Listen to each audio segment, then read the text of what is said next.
Mr. President, dear ambassadors, ladies and gentlemen, friends, it is a great pleasure to be here at the unveiling of the sculpture Consciousness, which is something that is sometimes lacking in many parts of the world. So it's great to have it here in the United Nations.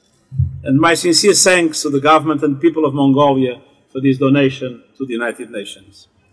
And thank you, Mr. President, for this generous and spectacular gift. And I thank the Mongolian artist, Bold Ayurzana, if I'm correct. Yeah, he's here. He's here, for his wonderful creation. My sincere congratulations. Consciousness, the awareness of our mind of itself and our changing world, is the central concept of the artist's work. Our consciousness reminds us of the path we ought to take. Unfortunately, as we all know, sometimes we fail to take that path and are pulled astray by powerful countering forces. And this may happen to each of us as individuals, and it may happen to societies and even states. But sometimes we overcome those forces to unite around the common good. And the two historic milestones commemorating by this sculpture, the adoption of the 2030 Agenda for Sustainable Development and the Paris Agreement on Climate Change, are outstanding examples of this unity around the consciousness of the greater good for ourselves and for the future generations. I invite you all to consider your consciousness of our mission every time you pass by this sculpture. Mongolia is playing an important and growing role at the United Nations, particularly on development and climate change. But in all other aspects, you are a symbol of peace, democracy, human rights, good neighborhood, and permanent dialogue. Thank you. Trying to bridge sometimes different ideas, different perspectives, conflicting interests, but always with a very constructive and committed attitude. And your decision to integrate the 2030 Agenda into your own development strategy with a stress on sustainable social development is an example to other landlocked developing countries. And I also welcome your commitment to reducing greenhouse gas emissions. The UN agencies, funds and programs present in Mongolia are committed to continuing our support for sustainable development and improving lives of all Mongolians in very close cooperation with your government. And your commitment to the United Nations priorities is inspiring. Nearly 1,000 Mongolians are serving in UN peacekeeping operations, helping to preserve and sustain peace in countries torn by conflict. I commend your democratic vision, which supports efforts to fight poverty and promote dignity, justice, peace and prosperity. And I also welcome your principled stance on the elimination of all nuclear weapons. We can learn a lot about the proud histories of our member states, about our shared hopes and dreams and our mutual desire for peace from the beautiful gifts and donations they present. Consciousness is the second gift Mongolia has made to the United Nations. The first was a Girigi. Yeah. Sorry. A golden tablet Mongolian officials used through the 13th and 14th centuries as a diplomatic passport, a laissez-passer. And it signaled that the official carrying it was traveling on behalf of the emperor and should be given food and horses and treated with respect. With these two gifts, Mongolia has given the United Nations two important tools: a passport to ease the difficult path of diplomacy, and a reminder to let our consciousness guide us along this path towards our goal. If we use these two tools wisely, we can achieve great things. Thank you very much for your example and your generosity. Thank you.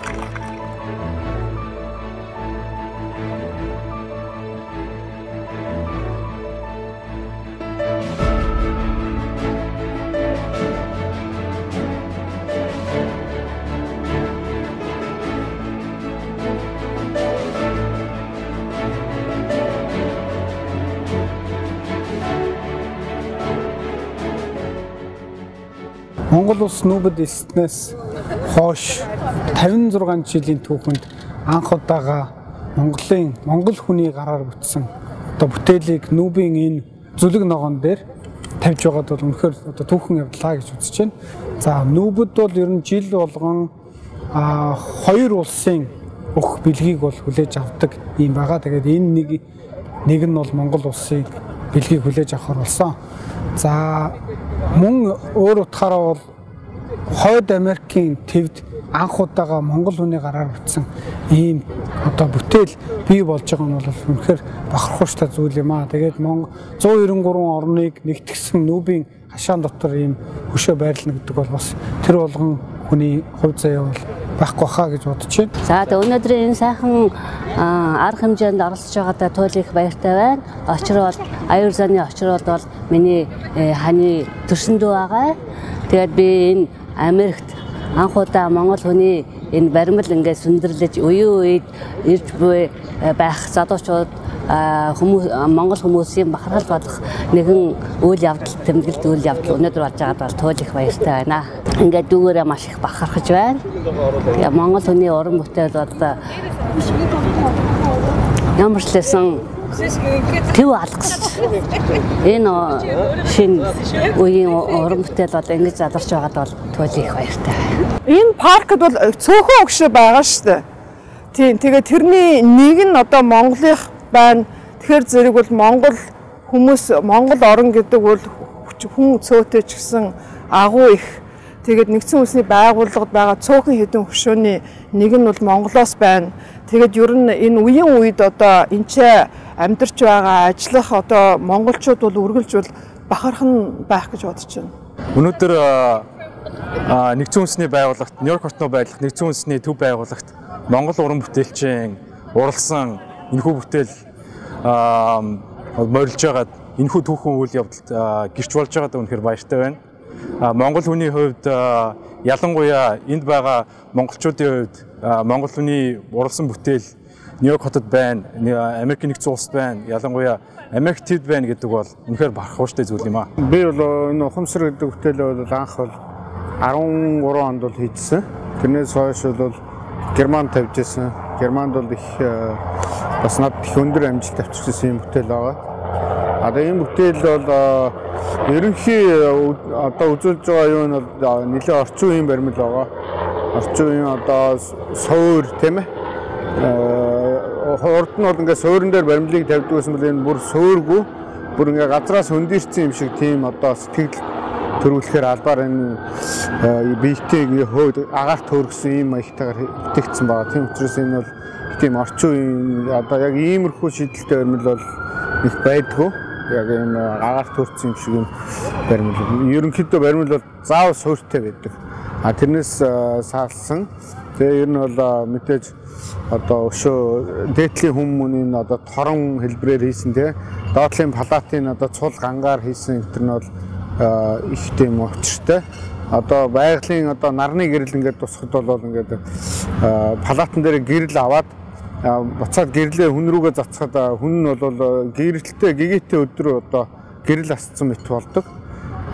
Бүрхэг болонгууд одоо хүн бас ингээд бүрхэг бол бараан болдог тийм ийм шийдэлтэй. Тэгээд бас урт талд нэг хүний хөлний мөр энэ хийсэн баг. Тэр нь бол одоо яг өөрийнх нь одоо яг тийм материал ертөнцид амьдарч байгаа бид бүгдийн хөлний мөр гэсэн утгаар хийсэн.